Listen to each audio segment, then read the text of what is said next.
And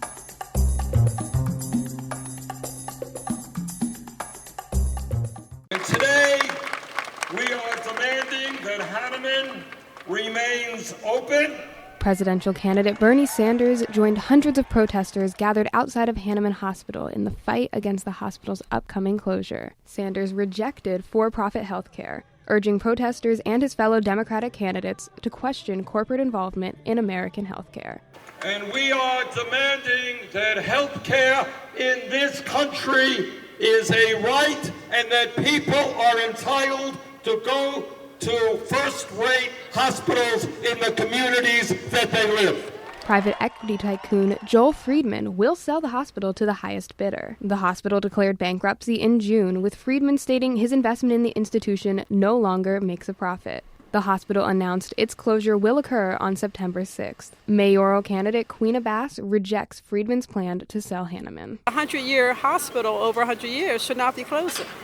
They're building condominiums. You don't close a hospital, you build more hospitals. Doctors at Hahnemann now worry about their jobs and the fate of the community the hospital serves. Dr. Renee Rubin detailed the current state of working at Hahnemann as an increasing number of local patients lose access to proper medical care. We do cancer care for half the price of what it costs at Penn and Jeff, so that the patients don't have so much out of pocket, and we know how to help them because the other hospitals are not interested in the poor people.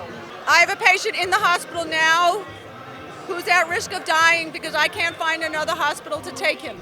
Nurse Shanna Hobson has been working at Hahnemann for 6 years. She noted the wide-scale impact of the hospital's care within the community. We see a lot of people that have nowhere else to go, so we are definitely a safety net hospital. Hobson has continued to work at Hahnemann despite the impending closure. You know, we've seen a significant decrease in our overall census of the hospital, but people are sad but still hopeful, and when we show up to work, we take care of the patients that are there.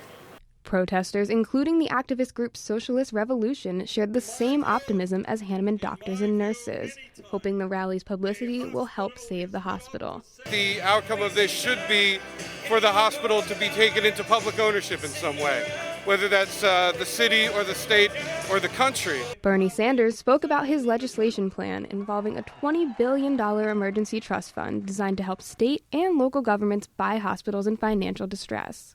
Protesters are now turning to city officials to buy back Hahnemann Hospital, preventing the closure of a place that represents the only affordable medical care for many in Philadelphia. Reporting for PhillyCAM Voices, I'm Danielle Finezza.